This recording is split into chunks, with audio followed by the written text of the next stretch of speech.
Hello and welcome to VLGA Connect. Today we're checking in with Stephen Cooper on the Local Government Act implementation program and the news this week about virtual council meetings on the way for Victoria. Welcome back. Some big news at the moment with the Minister for Local Government in Victoria announcing that when the Parliament is recalled for an emergency sitting next week at the time of this being recorded, there will be legislation to enable councils in Victoria to meet in a virtual environment. A lot of people have been asking for this, Steve. It's been a really hot topic for the sector. So, Chris, you could say it's been a huge week in Local Government Act world. I think there's a few really important issues to note in this, and they probably fall into two sectors.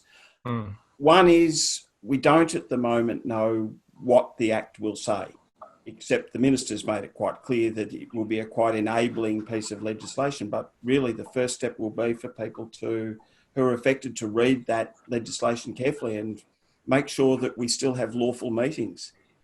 I think, Chris, the other part is that we still have to have good meetings. And so there's a number of issues that people should consider in setting up in terms of access, civil and a really good dialogue between the councillors and clear decisions that are defensible. I noticed, Steve, that the Minister made a particular point in announcing this legislation was coming in reminding councils about the obligation to provide public access, albeit again electronically, to the live streaming of council meetings.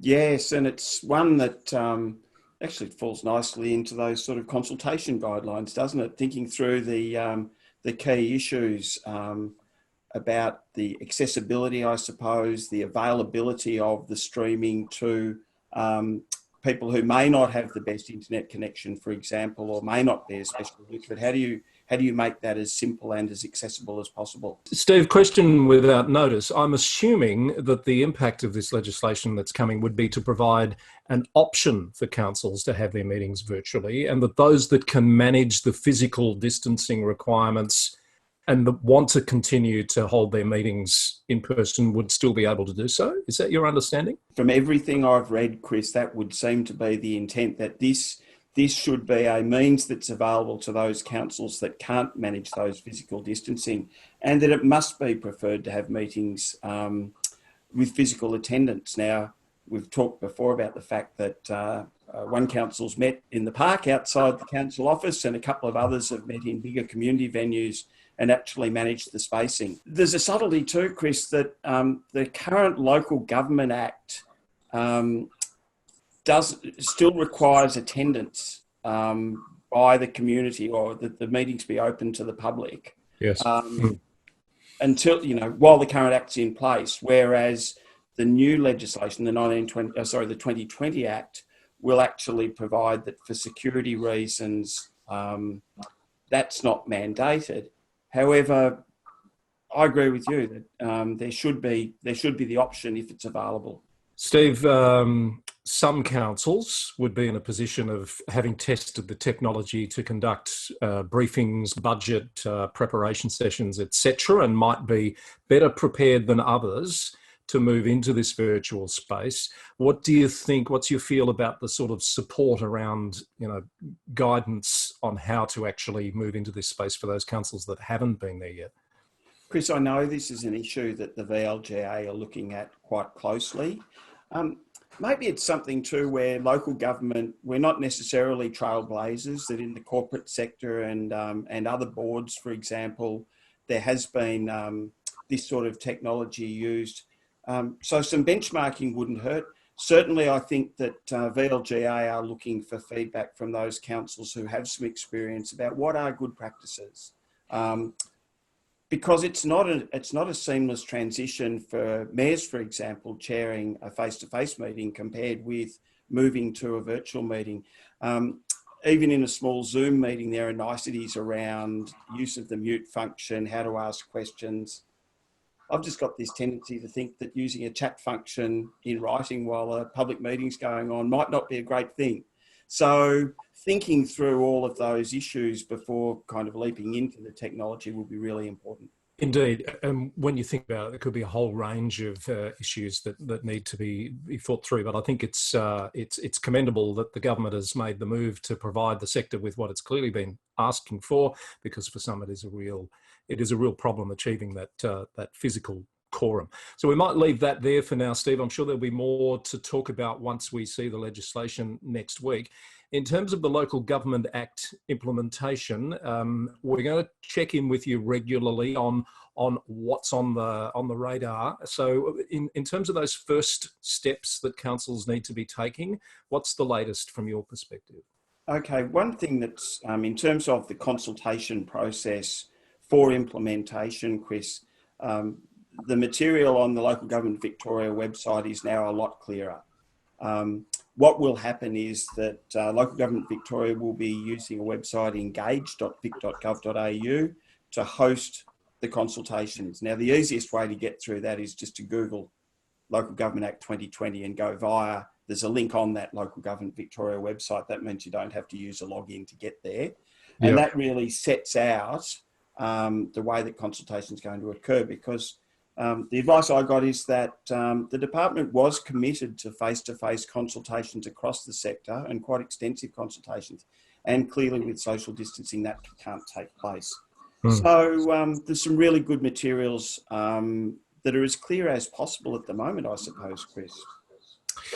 So with the elections on the horizon for later in the year, there's some advice around the electoral provisions coming, as I understand it. Yeah, that's true, Chris. Actually, to take a step back, one really useful link that's on that site is a PDF that is a schedule of the transitional arrangements across 4 stages, with links to all the relevant sections of the Act. So for those that are writing reports, for example, and need to get the timing right and make reference to the appropriate piece of legislation, that's a really valuable resource. In answer to your question then, that's right. The first stage of the implementation includes the electoral provisions, and the advice is that by the end of April, we'll have copies of the electoral regulations, the City of Melbourne electoral regulations, and some information about the candidate training content and approach. So that will provide a far greater level of clarity around, the conduct of the elections later in the year. The candidate training will be an interesting one, given that it's going to be mandatory for candidates to have been through the training, and who knows how long the physical distancing requirements are going to be in place. Really, there's obviously a rethink needing to happen about how that gets delivered. Well, it's an interesting and important one, Chris, because it seems apparent that the candidate training will have to be virtual. My understanding was that the candidate training wasn't really a free-flowing Q&A, that it was really an important element of the training that every candidate received the same information in accordance with the script. So I suppose at one level, there's no reason why that can't be delivered remotely. It's really just the question then, if there's a requirement that candidates have attended, that they be able to demonstrate that they have. Okay, and one last thing, the principles that underpin these new pieces of legislation, there's quite a few of them. Some explanatory material on the way very soon for that? Yes, apparently, the word is, Chris, that material is imminent. And you'll recall we spoke last time about the fact that these are the principles, not the detailed policy.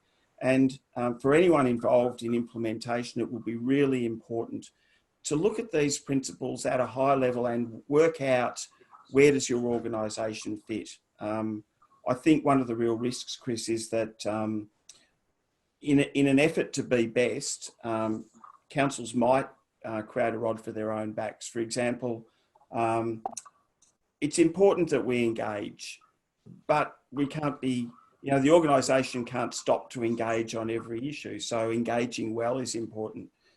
Public transparency is important, but sometimes there are issues that need to be confidential because someone might profit if the information was available more widely, or particular interest groups might be able to influence the discussion inappropriately if the information goes out early. So right-sizing each of those principles to the way that the organisation should best operate will be really important. And So a reading of the principles and an understanding of what's the current intent of the Act, where would we like to sit, is a really important next step. Steve, we might leave it there. After our last chat, I noticed some really good engagement with you across the sector in a forum like LinkedIn, for example. And I get the feeling that in this particular environment we find ourselves in at the moment, those sorts of tools are going to be very useful for governance professionals to keep each other informed and on track through the process. So all the very best with that too. Communication, and communication, Chris. Thanks for that. Indeed. Steve, we'll catch up with you in another couple of weeks as this process is ongoing, and we'll be making this a regular thing on VLGA Connect. Steve Cooper with us today, talking Local Government Act implementation, and particularly the news that's come out this week that virtual council meetings will soon be possible, assuming the legislation is passed next week, for councils in Victoria. That's another episode of VLGA Connect for you. I hope you found that worthwhile. If you'd like to talk about something that's happening in your neck of the woods and be part of a future VLGA Connect, we'd love to hear from you. Send an email to vlga@vlga.org.au. That's it for another VLGA Connect. See you next time.